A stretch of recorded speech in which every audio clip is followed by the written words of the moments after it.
Hey guys, I thought maybe you might want to see some of the behind the scenes and magic on how I make the frames for the holidays. So right now we're doing the Easter frames, and what we have here is we have 5 different printers. We've got Mo up here. Over here we have Curly. Down here we have Larry, and then over here is Shemp.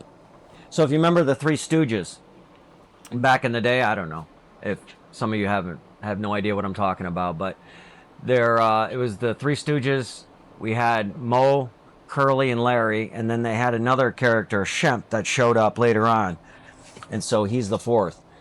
So obviously I started out with 3 printers. That was Mo, Curly, and Larry, and then I added another one, needed a name for him, and so we named him Shemp. And then I needed another printer that has larger build volume and other features and stuff, so we added this guy. He's big, he's by himself, he's big, he's ugly, so his name is Shrek. He's in his own little swamp all by his lonesome. Shrek is much bigger. He's much faster at doing these frames, as you can see too. He's much further ahead than the other ones are. It looks like he's working on the ears right now. So up here, how this works is there's plastic filament that comes off the spools, which is right here. These are different colors for different projects and stuff. I have some more up here, and then I've got a bunch down there. I'll show you in a minute. But it goes through the AMS system, which is the automatic material system, which is up here as an example of one of them. Each machine has its own, and you can link these together onto one machine.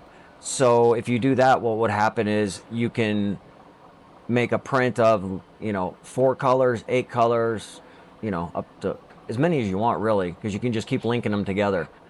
And so we just load in the colors. For this print here, we have 3 colors. We have black, pink, and the blue color. And so the machine will just suck out what color it needs, put it through down into the nozzle, and each layer it'll just spit out the old filament and put in the new. And I'll show you that in a second here. It'd probably be easier to see it on Shrek here, because Shrek's gonna be done here in a second, and he's gonna take it looks like he's doing black right now for the ear right there, and then once he's done with that, he'll go to the rear of the machine there, spit out all the black, put in whatever the next color might be, and on that little square by the ears, it's called the purge tower, he'll run a pattern around it real quick and make sure that all of it is out before he starts putting the next layer down. And so that's how this kind of works is it works in layers. So you kind of look at it as though it's sliced on its side. This particular print here, it says that there is 101 layers to the print. And so you have the bed is 0, then one layer, it goes around, does everything on the first layer, then it comes up a micromillimeter, whatever that is, does another layer, and it just builds up the material until it gets to that height. That's kind of how these work. Right now it's on layer number 96 out of 101, so it looks like it has about 5 more layers and it'll be done. I just heard one of these guys here, well, a couple of them actually, are changing colors. So they go to the rear of the machine there and they spit it out, whatever's left in the nozzle, and put in the new material. And then it comes back and it just continues to do that.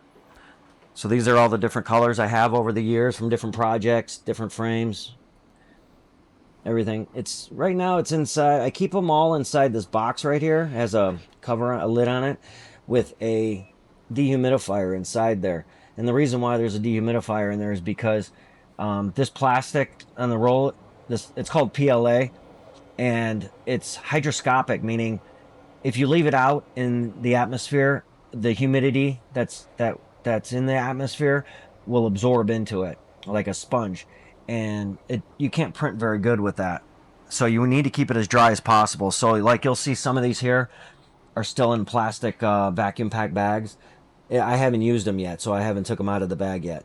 So we'll leave them in there to keep them as dry as possible. But when you go to use some, you don't have a choice. You have to take it out.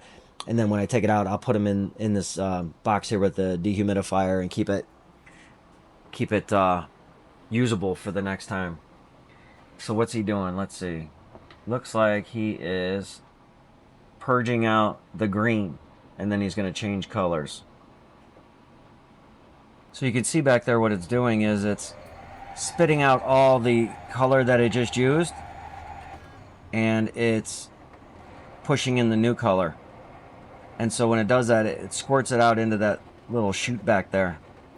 And what it ends up being is, if you look at my hand here, this is, we call it printer poop. It's kind of funny. I deal with poop all day long from a dog, and then I come home and deal with poop from a printer. But it's basically just little squiggly little pieces of the filament that it squirts out.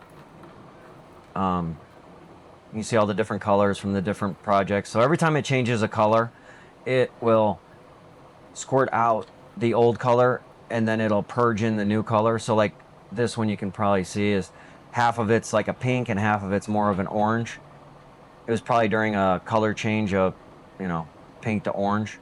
And so it has to get all that out, because if it doesn't, what will happen is you'll have artifacts in the layers, because it needs to get all of the color out before it put in the new color. So it's just constantly pooping away for me. There it goes. It's going back to poop again. So anyway, there it is. That's how we do it. That's the magic. It's pretty cool, isn't it? And here we go. Filling up the box, getting them loaded up, ready to take to the shop. Erica is working diligently, trying to finish up the remaining couple that's left. And we will pack them all up and take them on into the shop and pass them out to the owners. I know they're going to love them. Okay, guys, here we go. They are all set up and ready to pass out to the owners when they come in. Got some more over here. They turned out really great. I think they always do, to be honest with you, though. It makes it worth it for us. And I believe the customers really appreciate the time, money, and effort we put into doing this stuff. But a big thing as a business, you always want to step up your game a little bit. You always got to, try to strive to do better, no matter what you do.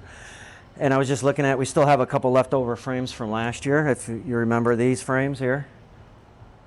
And so let's compare. Let's see if we stepped up our game at all this year. Maybe a little bit, huh? I think a little bit maybe. But you know how I really know we step up our game?